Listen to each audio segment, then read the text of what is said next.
오늘 같이 은혜 나눌 말씀은 에베소서 2장 11절부터 22절의 말씀을 보겠습니다.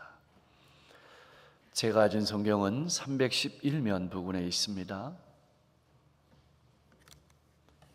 우리 한 목소리로 합독을 하겠습니다. 그러므로 생각하라. 너희는 그때 육체로는 이방인이요 손으로 육체에 행한 할례를 받은 무리라 칭하는 자들로부터 할례를 받지 않은 무리라 칭함을 받는 자들이라. 그때 너희는 그리스도 밖에 있었고 이스라엘 나라 밖의 사람이라. 약속의 언약들에 대하여는 외인이요 세상에서 소망이 없고 하나님도 없는 자이더니 이제는 전에 멀리 있던 너희가 그리스도 예수 안에서 그리스도의 피로 가까워졌느니라. 그는 우리의 화평이신지라. 둘로 하나를 만드사 원수된 것 곧 중간에 막힌 담을 자기 육체로 허시고 법조문으로 된 계명의 율법을 폐하셨으니 이는 이 둘로 자기 안에서 한 세 사람을 지어 화평하게 하시고 또 십자가로 이 둘을 한 몸으로 하나님과 화목하게 하려 하심이라.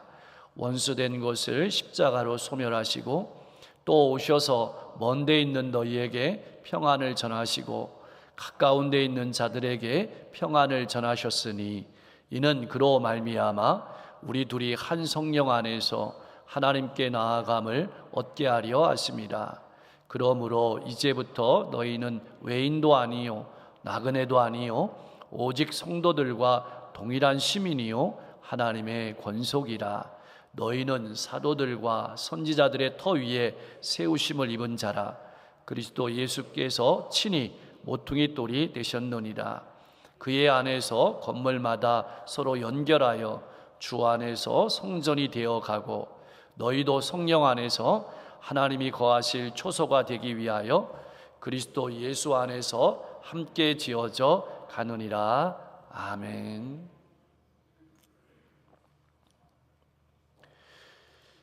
11절 말씀에 보면 이렇게 말씀하고 있습니다. 그러므로 생각하라. 그러므로 생각하라는 말씀은 무엇을 생각하라는 것일까요? 그것은 자신들의 과거를 기억하라는 말씀입니다. 예루살렘에서 동남쪽으로 100km 정도 떨어진 곳에 여러분도 아마 들어보셨을 것입니다. 마사다라는 천연적인 요새가 있습니다. 높이는 한 400m 정도 되는 곳인데요, 그 위가 평평합니다. 너비가 한 120m 정도, 길이는 600m가 조금 넘는, 둘레로 따지면 1km가 조금 넘는 산 정상입니다. 천연 요새죠. 여기서 한 1000명 정도 되는 이스라엘 백성들이 로마군과 싸우다가 마지막으로 도저히 당할 수 없어서 모두 자살을 했던 곳이기도 합니다. 그래서 지금도 이스라엘의 신병 훈련이나 각종 훈련을 마치면 마지막 코스가 이 마사다에 가서 이렇게 외친다고 합니다. 조상들이 어떻게 죽었는지 잊지 마라. 마사다를 기억하라. 마사다를 기억하라. 사실 기억하라는 말씀은 이 본문이 담긴 편지를 받는 에베소 교회의 성도들만을 향한 것은 아닙니다. 구약시대에 우리가 구약의 성경을 읽어보면 이스라엘 백성들에게도 늘 하나님께서 하신 말씀이 기억하라, 기억하라, 잊지 마라, 그렇게 말씀하시는 겁니다. 무엇을 기억하고 무엇을 생각하고 잊지 말라고 하시는 걸까요? 애굽에서 종살이하던 때를 잊지 마라. 그때 하나님께서 너희에게 베푸신 은혜를, 놀라운 구원의 행위를 잊지 말라. 그렇게 귀가 따갑게 말씀하셨는데도 이스라엘 백성들은 걸어가는 길과 여정 가운데서 그것을 잊어버렸습니다. 하나님이 어디 계신가? 그렇게 질문을 던지면서 불신앙의 길로 빠져 들어갔던 것을 우리는 말씀을 통해 알고 있습니다.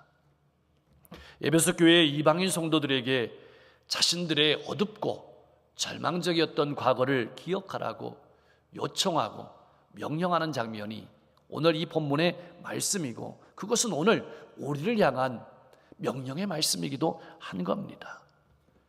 에베소서는 교회가 어떤 곳인가를 잘 나타낸 서신서입니다. 그러나 에베소서를 기록한 목적은 교회가 어떤 곳인가를 설명하기 위한 것은 아닙니다. 이제 갓 신앙생활하는 그리스도인들이 어떻게 자신이 신앙생활하게 되었는지, 어떻게 구원받았는지 분명히 깨달음이 있어야만 건강한 신앙생활을 할 수 있다는 것을 기록한 책입니다. 그래서 하나님을 찬송하고 높이는 신앙생활이 되기 위해서 기록한 책이 성경 말씀입니다. 항상 우리 신앙의 출발점이 바로 기억하고 생각하는 것이 되어야 한다는 말씀입니다. 우리는 신앙의 생활을 걸어가는 데 있어서 그렇게 쉽게 생각할 때가 많습니다. 윤리적으로, 도덕적으로 내가 조금 더 착하고 선하게 살면 된다고 쉽게 생각할 수가 있습니다. 그래서 행동을 고치려고 합니다. 그것도 좋은 방법임에 틀림없습니다. 그러나 윤리적으로 신앙을 바로 세우는 것도 중요하지만 그것보다 더 중요한 것이 있습니다. 그것은 믿기 전에 우리가 어떤 상태였는지, 그런 우리를 위해서 하나님께서 베푸신 은혜가 무엇이었는지를 우리의 마음속에 늘 새기는 것입니다. 거기서부터 신앙생활이 출발해야 됩니다. 다시 말하면 구원의 감격이 있어야만 인격적인 반응이 나타나게 되는 겁니다. 성도의 신앙생활의 출발점, 그리고 교회의 출발점은 바로 구원의 감격입니다. 구원 얻은 하나님의 자녀로서 어떻게 삶을 살아갈 것인가에 대한 고민이 매일매일 우리가 살아가면서 해야 될 고민입니다. 무슨 말일까요? 행동을 고치는 것보다 더 중요한 것이 마음을 새롭게 하는 것입니다. 행동을 고치는 것보다 더 중요한 것이 내가 누구인지 바로 아는 것입니다. 그 말씀이 바로 11절과 12절의 말씀이에요. 그것은 이방인 성도들의 아픈 과거를 기록한 말씀이기도 합니다. 첫 번째로 보면 그들이 어떤 사람이었냐면 그리스도 밖에 있는 사람이었습니다. 유대인들은 그리스도가 오셔서 자신들을 구원하실 것이라는 믿음을 가지고 있었지만 이방인들은 그리스도를 알지 못하였고 그리스도에 대한 소망도 없던 사람들이었습니다. 이게 과거의 이방인 성도들의 모습이었다는 것이죠. 두 번째로 그들은 언약 백성인 이스라엘 나라 밖의 사람들이었습니다. 이 말은 무슨 말이냐면 하나님의 다스림을 받지 못했다는 뜻입니다. 하나님께서 주신 율법도 없었다는 뜻입니다. 그리고 하나님의 백성이 누리는 특권도 없었다는 것입니다. 구약 성경 룻기에 보면 모압 여인이었던 룻이 남편과 결혼함으로 하나님을 알게 되었죠. 그런데 얼마 되지 않아서 남편이 세상을 떠났습니다. 그때 시어머니가 룻에게 이렇게 이야기합니다. 너의 친족에게로, 너의 민족에게로 돌아가라. 그때 룻이 시어머니에게 이렇게 얘기합니다. 내게 어머니를 따르지 말고 돌아가라. 강권하지 마옵소서. 어머니께서 가시는 곳에 나도 가고 어머니께서 머무시는 곳에 나도 머물겠습니다. 참 따뜻한 말이죠. 근데 그 다음 말이 중요합니다. 어머니의 백성이 나의 백성이 되고 어머니의 하나님이 나의 하나님이 되시리니. 무슨 말일까요? 유대 백성이 되고 나서야, 그리고 나서야 하나님이 주시는 영적인 축복을 누린다는 것입니다. 세 번째로는 유대인들에게는 하나님께서 아브라함과 다윗의 후손에게 주신 구원의 약속의 축복이 있었습니다. 그런데 이방인들은 아무 상관없는 사람들이었습니다. 또한 이방인들은 하나님에 대한 소망이 없던 사람들이었습니다. 이 세상에서 소망이 없었죠. 이방인들도 나름대로 소망이 있었을 것입니다. 어떤 소망일까요? 출세에 대한 소망, 번영에 대한 소망은 있었을 것입니다. 그러나 그것들은 다 없어질 소망들입니다. 참 소망이 될 수 없습니다. 하나님께서 약속하신 것만이 참 소망이 될 수 있기 때문에 그렇습니다. 하나님께서 우리에게 약속하신 소망은 바로 하늘에서 아는 소망입니다. 구원의 소망입니다. 영생의 소망입니다. 부활의 소망입니다. 참 소망입니다. 이방인 예배소 성도들과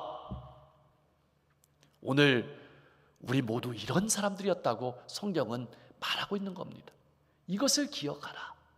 이것을 기억하라. 이것을 기억하라. 그때 우리는 인생이란 목숨이 끊어지면 몸과 영혼이 완전히 멸절된다고 생각했습니다. 더 이상 소망이 없다고 생각하며 살았던 백성이 바로 우리라는 것을 기억하라. 이들은 하나님 없이 살았습니다. 나름대로 많은 신들을 섬겼지만 하나님을 알지 못했고 하나님의 생명에서 떠나 있었습니다. 이방인과 우리의 과거를 한마디로 요약한다면 그리스도와는 상관이 없었던 사람이라는 것입니다. 세상에 출세, 금전, 명예에 대한 소망은 있었지만 참 소망이 없었고 하나님을 알지 못하던 사람들이 바로 우리였음을 기억하고 생각하라는 것입니다. 그런데 이런 유대인과 이방인들이 하나님 앞에 가까워질 수 있었던 것은 바로 우리의 능력 때문이 아니고 예수님의 보혈의 공로 때문이었음을 기억하라. 십자가를 기억하라. 여기를 돌아보라. 여기에서 시작하라. 항상 이 진리로 돌아가라는 말씀입니다. 이렇게 과거를 이야기하는 것은 무엇 때문일까요? 우리의 과거의 아픈 추억을 되새기는 것이 아닙니다. 우리가 과거에 별 볼 일 없었다는 것을 말씀하고자 하는 것이 아닙니다. 오히려 현재 얼마나 복된 존재가 되었는가를 돌아보라고 하는 것입니다. 바울은 빌립보 교인들을 향해서 이렇게 말했습니다. 빌립보서 3장 20절 21절 말씀입니다. 같이 한번 읽어보겠습니다. 그러나 우리의 시민권은 하늘에 있는지라 거기로부터 구원하는 자 곧 주 예수 그리스도를 기다리노니 그는 만물을 자기에게 복종하게 하실 수 있는 자의 역사로 우리 낮은 몸을 자기 영광의 몸의 형체와 같이 변하게 하시리라. 아멘. 이제부터는 현재를 말씀하고 있는 것이죠. 전에는 외인이었습니다. 그러나 지금은 상속자가 되었습니다. 한 지체가 되었습니다. 전에는 하나님도 없는 사람이었습니다. 그러나 지금은 하늘나라의 시민이 되었고 하나님의 자녀가 되었고 성도가 되었습니다. 그러므로 생각해 보십시오. 우리가 과거에 어떤 사람이었으며 현재 어떤 사람이 되었는가를 깊이 생각하며 신앙생활하고 하라고 하는 것입니다. 또 하나 우리가 깊이 새겨야 될 것은 우리 주님께서 십자가에서 이루신 일입니다. 그것이 14절 말씀에 기록되어 있습니다. 그는 우리의 화평이신지라. 여러분, 이 말을 깊이 생각해야 됩니다. 우리는 예수를 믿을 때, 복음을 읽을 때 나를 향하신 은혜만 생각하고 거기에만 그치는 경우가 많이 있습니다. 나만 구원받는 것으로 끝나는 것이 신앙생활이 아니라는 얘기입니다. 그는 우리의 화평이신지라. 여기서 말하는 평화는 내 마음속의 평안을 의미하는 것이 아닙니다. 불화가 해소됨으로 말미암아서 관계가 회복되는 평화를 의미하는 것입니다. 예수를 믿게 되면은 반드시 그 믿음의 열매는 이웃과의 관계 속에 맺혀야 된다는 말씀입니다. 교회 안에서 나가서는 가정과 일터와 이웃 가운데서 그 신앙의 열매가 평화로 맺어져야 된다는 것입니다. 이것이 믿는 믿음의 의미인 것입니다. 예수님께서는 막힌 담을 허셨습니다. 어떤 담일까요? 예수님께서 십자가에 돌아가실 때 지성소와 성소를 딱 가로지르고 있던 휘장이 찢어졌습니다. 휘장이 찢어졌다는 것은 단순히 막이 찢어졌다는 것을 의미하는 것을 넘어섭니다. 이것은 혈통의 벽이 무너졌다는 것입니다. 민족의 벽이 무너졌다는 것입니다. 세대의 벽이 무너졌다는 것입니다. 누구든지 그리스도 예수 안에서 하나님 앞에 나아가는 길이 열렸다는 것입니다. 14절 후반부에 자기 육체로 허시고라는 표현은 자기 자신을 십자가에 내어주시고 그 담을 허셨다는 뜻입니다. 그래서 나아가서 법조문으로 된 계명의 율법도 폐하셨습니다. 이 율법은 유대인과 이방인을 가로막고 있던 법이었던 것이죠. 그것을 허신 겁니다. 그래서 누구든지 그리스도 안에서 하나가 되고 하나님 앞에 나아갈 수 있는 길을 열어주신 것입니다. 예수님께서는 십자가에서 자신의 몸을 내어주심으로 유대인과 이방인들을 하나 되게 하셨고 서로 화해의 길을 열어주신 것입니다. 왜 이렇게 하시는 걸까요? 이것이 중요합니다. 우리가 신앙생활 하면서 여기까지 나가야 되는 겁니다. 다시 말하면 유대인도 아니고 이방인도 아니고 한 새 인류를 만들어서 그들로 하여금 이 세상 가운데서 하나님의 나라를 이루어가기 위해서입니다. 그리스도 안에서 화평한 삶을 살아가는 것이 바로 교회입니다. 그 새 인류가 바로 여러분들입니다. 성도입니다. 여러분들에게 세상에 소망이 있는 것입니다. 그러므로 교회 안에서는 높은 자나 낮은 자, 존귀한 자나 천한 자의 구분이 있을 수가 없습니다. 새로운 사람이란 말은 시간적으로 새롭다는 것을 의미하는 것을 넘어섭니다. 여러분, 시간적으로 새로운 것은요, 하루만 지나면 헌게됩니다. 여기서 새롭다는 말은 완전히 질적으로 다른 것을 말합니다. 우리가 그리스도인이 됐다는 것은 무엇을 의미합니까? 가치관이 다르다는 것을 말합니다. 인생관이 다르다는 것을 말합니다. 질적으로 다른 사람이 되었다는 것을 의미합니다. 왜 하나님께서 그러면 세상에 이 교회를 세우시는 것일까요? 그리스도 안에서 모든 인류가 하나 되게 하기 위함입니다. 그래서 평화를 누리고 하나님을 찬송하게 하기 위해서입니다. 그래서 모든 인류가 그리스도 예수 안에서 통일되게 하시려고 교회를 세우신 겁니다. 사랑하는 성도 여러분, 여러분은 그리스도 안에 거하십니까? 그러면 마음에 평안이 있을 것입니다.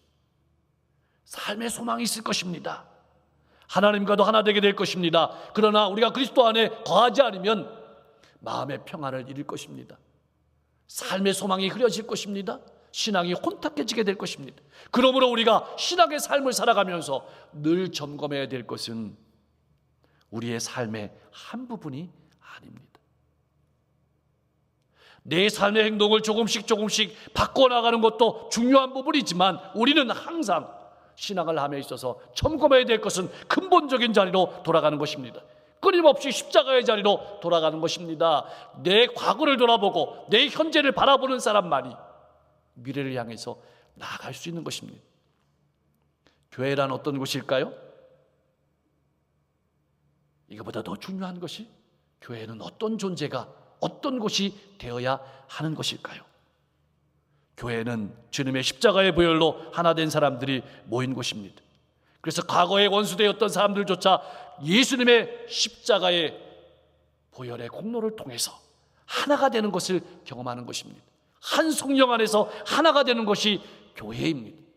하나가 되고 연합하고 손을 잡고 나아가는 것이 교회임을 기억하십시오. 18절 말씀은 하나님께서 이방인, 유대인 모두를 하나님의 자녀로 기꺼이 받아주시고 그들의 아버지가 되어주셨으므로 성도들도 마땅히 서로를 형제와 자매로 받아주고 안아주어야 한다는 말씀이 오늘 본문의 말씀인 겁니다. 그러나 여러분 기억하십시오. 이것이 내 힘으로 되는 것이 아닙니다. 신앙생활이 내 힘으로 되는 것이 아닙니다. 내가 결심한다고 되는 것도 아닙니다. 한 성령 안에서 이것이 가능한 겁니다. 그러므로 신앙생활은 내 힘으로 하는 것이 아닙니다. 하나님께서 공급하시는 힘으로 하는 겁니다. 그래서 신앙생활은 은혜입니다. 그래서 신앙생활은 선물입니다. 내 자랑이 없습니다. 하나님의 자랑만 믿는 것이 신앙생활입니다. 19절 말씀부터는 결론을 얘기하면서 확증하며 우리에게 강조하시는 말씀입니다. 그러므로 이제부터 너희는 우리의 과거도 알고 우리의 현재 신분도 어떤 존재인지 알았으므로 너희는 이런 삶을 살아가야 된다고 말하고 있는 것입니다. 이제 이방인 성도들은 더 이상 외인이 아닙니다. 나그네도 아닙니다. 성도들과 함께 천국의 시민입니다. 하나님의 가족입니다. 하나님이 거하시는 거룩한 성전입니다. 이것이 우리의 새로운 신분입니다. 여기에는 어떤 구별도 있을 수가 없습니다. 교회는 마치 건물과 같습니다. 건물에는 기초가 있죠. 이 기초는 예수님이십니다. 예수님이 모퉁이 돌이 된 겁니다. 예수님 안에서 모두가 건물이 지어져 가는 겁니다. 이 기초를 빼면 교회는 무너지게 되는 겁니다. 사도들이, 선지자들이 이 기초 위에 교회를 세운 겁니다. 근데 21절 말씀은 우리가 주목하고 깊이 생각해야 될 말씀입니다. 주 안에서 성전이 되어가고, 주 안에서 성전이 되어가고, 끊임없이 되어가는 존재가 바로 교회입니다. 그래서 교회는 자라가는 곳입니다. 만들어져 가는 것입니다. 완성되어 가는 것입니다. 22절 말씀은 우리가 늘 마음속에 새기면서 살아가야 될 말씀입니다. 우리가 성전되는 일은 예수님을 나의 구주로 영접함으로 시작합니다. 그리고 성령님을 의지함으로 이루어져 갑니다. 그래서 이 일은 우리 혼자 되는 것이 아닙니다. 늘 그리스도가 우리의 삶의 주인이 되어야고 성령님의 도우심을 의지해야만 우리가 성장할 수 있는 것입니다.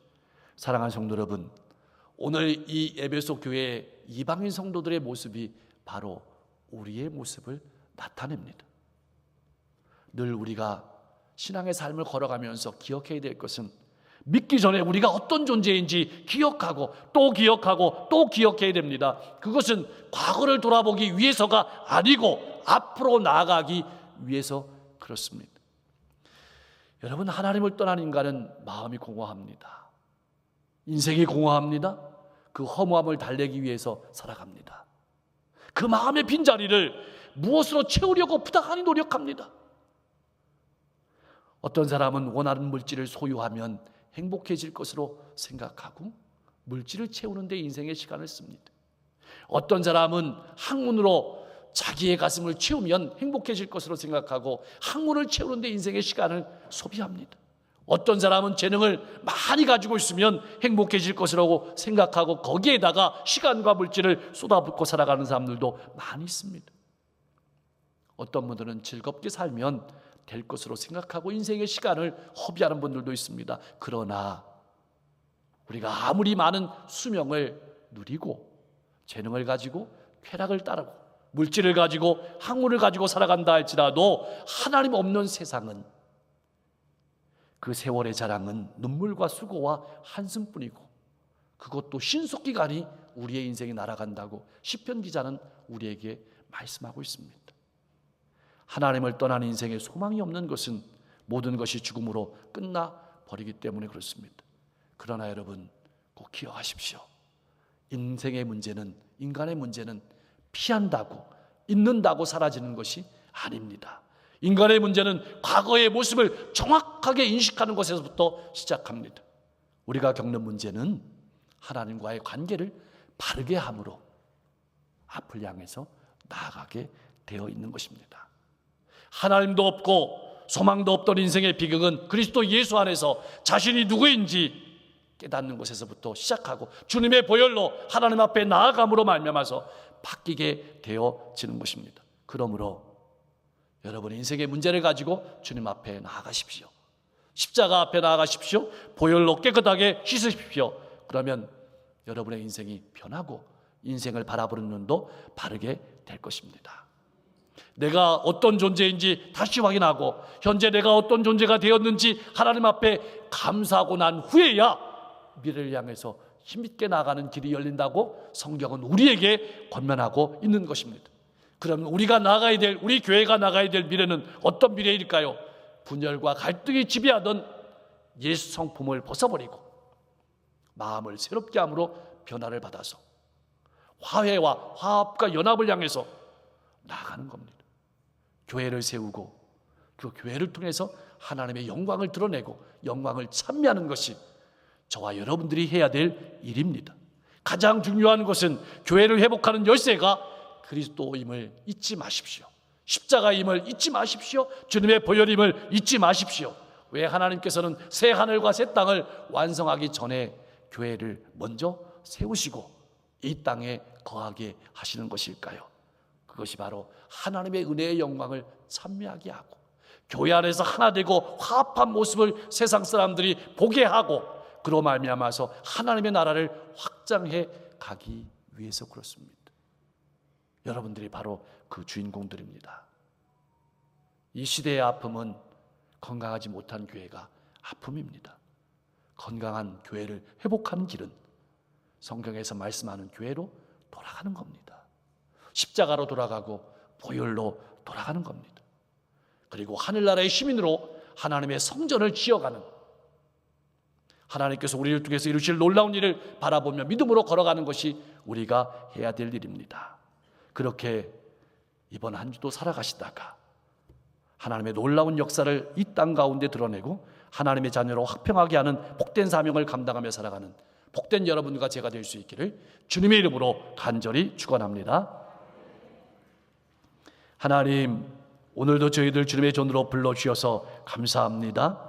찬송하며 기도하며 말씀 듣고 예배하게 하시니 감사합니다.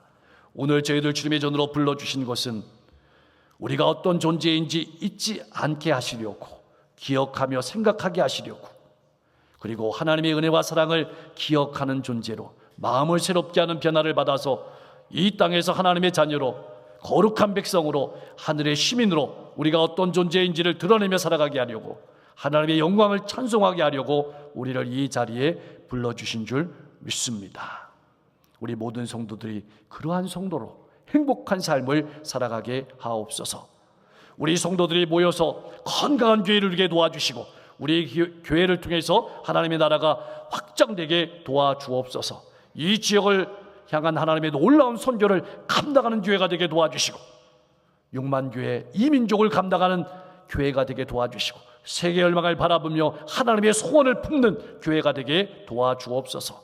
저 북한 땅에 있는 불쌍한 영혼들을 바라보는 아버지의 마음을 가지게 도와주시고 세계 열방을 향한 하나님의 마음을 가지고 믿음으로 걸어가는 우리가 될 수 있도록 축복해 주옵소서. 과거에 우리가 어떤 존재인지를 기억하고 현재 하나님이 우리에게 주신 축복을 바라보고 우리를 통해서 이루실 놀라운 미래를 바라보며 서로 하나 되게 하시고 연합하게 하시고 세상의 본이 되는 교회가 되게 하시고 성도가 될 수 있도록 축복해 주옵소서. 병석에 있는 환우들 하나님 친히 신방하여 주셔서 그 환부의 능력의 손을 얹어주심에 깨끗하게 하시고 고쳐주시고 힘있게 하시고 새롭게 하여 주옵소서. 마음도 또 인생도 새롭게 하시고 힘있게 하여 주셔서 속히 가정과 환경을 회복할 수 있도록 역사해 주옵소서. 코로나가 오속히 소멸되어서 마음 놓고 성도들이 주님 앞에 나와 예배하게 도와주시고 또한 이를 위해서 수고하고 헌신하는 모든 이들이 지치거나 피곤하지 않도록 함께해 주옵소서. 특별히 우리 성도님들의 자녀들을 위해서 기도합니다. 원근각처에 나가 있는 자녀들, 또 원근각처에 나가 있는 모든 성도님들 기억하여 주셔서 어느 곳에 있든지 하나님의 자녀로 복된 삶을 살아가게 도와주시고 주님의 향기를 드러내는 복된 삶을 살아갈 수 있도록 역사해 주옵소서. 오늘까지의 삶도 하나님 함께해 주셨지만 앞으로의 삶은 오늘까지 삶이 기억되지 않는 더 행복한 삶이 되게 도와주시고 하나님의 영광을 드러내는 복된 삶을 살아갈 수 있도록 우리 성도들을 축복하여 주옵소서. 예수님의 이름으로 간절히 기도하옵나이다.